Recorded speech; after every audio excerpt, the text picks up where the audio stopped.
네, 대전 동구 출신 장철민입니다. 장관님 그리고 우리 전자부 관계자 여러분 반갑습니다. 장관님, 도박과 투자의 차이가 뭘까요? 도박과 투자 차이요? 도박과 투기와 투자의 차이가 뭘까요? 불법과 합법. 우리 대왕고래권은 도박입니까? 투자입니까? 투자입니다. 투자입니까? 그러면 왜 도박이 아닙니까? 국가적으로 굉장히 중요한 자원. 중요하면 도박이 아닙니까? 아니요. 국가적으로 매우 의미가 큰, 의미가 있으면 도박이 아닙니까? 큰 자원개발 사업이기 때문에 그렇습니다. 자원개발 사업은 도박이 아닙니까? 일본이 800개 예전에 이상의 석유공사가 했던 하베스트건 가장 오늘 많이 언급되던데 그런 종류의 투자는 투자입니까? 이게 도박 아니고요. 일본이 800개 이상의 시추공을 뚫어서 지금 일본이 한다고 자원개발, 우리가 하면 도박이 아닙니까? 자원개발을 하고 있는 상황인데 중국이 우리나라는 하면 현재 70개밖에 안 돼 네. 있고 중국 그러니까 말씀하신 제 생각에는 4만 8천 개 시추공을 뚫고 있습니다. 도박과 제가 좀 말씀드릴게요. 좀 정의를 정확하게 해주셨으면 좋겠는 게 도박과 투자의 차이가 저는 사실은 투명성과 책임성이 핵심이 아닐까 생각합니다. 그 부분도 있습니다.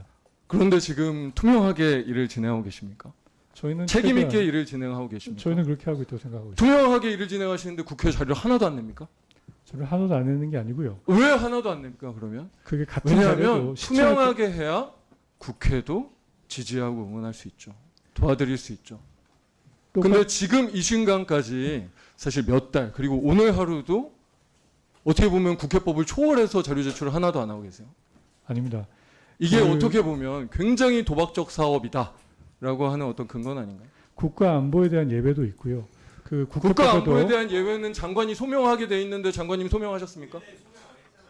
국회법, 저희가- 국회 증언감찰에 관한 법률 4조 1항에 보면 안보에 관한 사항에 대해서는 기관장 그러니까 장관님께서 5일 이내 국회 소명하게 돼 있습니다. 저희가 소명 안 하셨으면 그냥 직무유기하시고 그냥 떼우신 겁니까? 저희가 최대한 국회랑 협조하면서 저희가 다시 자료 협조할 수 여쭤볼게요. 있는 좀 구체적인 이제 부분들은 시간이 별로 없어서 구체적인 말씀을 들어가면 140억 배럴은 탐사 자원량이죠. 자꾸 매장량이라는 표현을 그렇습니다. 하시는데 그럼 요 140억 배럴이 예를 들면 지금 저류함층의 부피가 140억 배럴이라는 겁니까?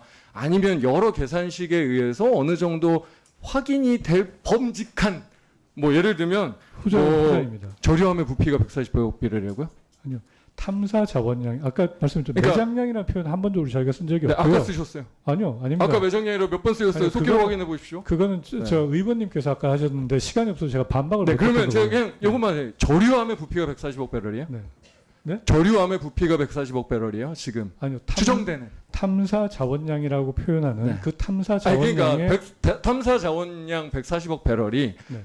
그 저류함의 부피, 그러니까 그 구조 자체의 부피가 140억 배럴이냐고 여쭙는 거예요. 모르시죠? 아시는 분? 수근사 사장님 아세요? 왜냐하면 제가 이거 계산하는 거를 논문을 좀 찾아보니까 되게 복잡해요. 그렇습니다. 저류함의 부피가 있고 그 저류함의 공급률이 있고 공급률에 따른 뭐 회수율 같은 것도 있고 네. 이게 다 되게 복잡해요. 그래서 140억 배럴이 정말로 이게 어떤 수치로 나온 건지를 국회가 좀 확인하고 싶거든요. 근데 아무것도 안 주세요. 그래서 여쭤보는 거예요. 이게 저류함의 부피입니까? 표현은 제가 네, 차관이 답변 좀 아, 이거- 해보세요. 네. 예안이오로 답변할 수 있는 종류의 간단한 그러니까, 얘기를 제가 예. 여쭤보고 있는 거 아니에요.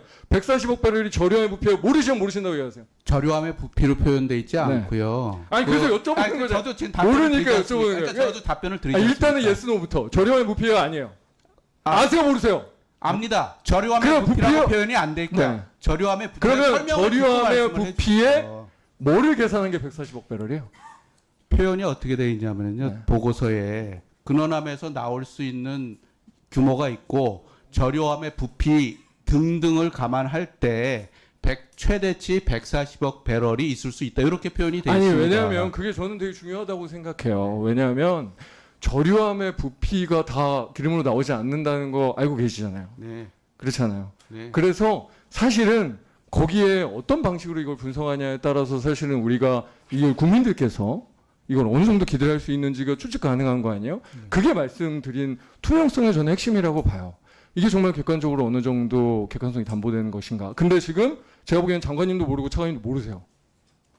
저게 저류함의 부피가 140억 배럴인지 이거의 공급률을 곱한 게 140억 배럴인지 거기에 추정되는 회수율까지도 곱한 게 140억 배럴인지 거기에 부피 계속을 나눈 게 140억 배럴인지 모르세요? 지금 수학 문제를 풀자는 게 아니, 아니고요. 왜냐하면 그게 되게 필요한 게 가이아나에서도 왜냐하면 지금 계속 20% 얘기를 하셔서 그래요. 20%가 여기에서 기름이 있을 확률이 20%인지 아니면 이게 경제성이 있을 확률이 20%인지 아니면 이게 정말로 어느 정도까지 단계까지가 20%인지가 지금 국회가 확인할 방법이 1도 없어요. 왜냐하면 여러분들이 어떤 자료도 내고 있지 않아요. 그 와중에 하고 계신 작업이 뭐예요? 자, 그 와중에 저기 무슨 해외 자원개발 융자 개정고시 같은 것들은 하고 그 와중에 예타 면제로 추진하고 모든 무책임을 지금 하려고 하시는 거 아닙니까? 전혀 불투명하게 완전히 무책임하게 그런 걸 도박이라고 한다는 거예요. 저기 우리 그래서 우리가 제가 처음에 여쭤본 겁니다. 투명성이 중요해요. 내가 자 저기 이게 가만 국민들이 국회가 납득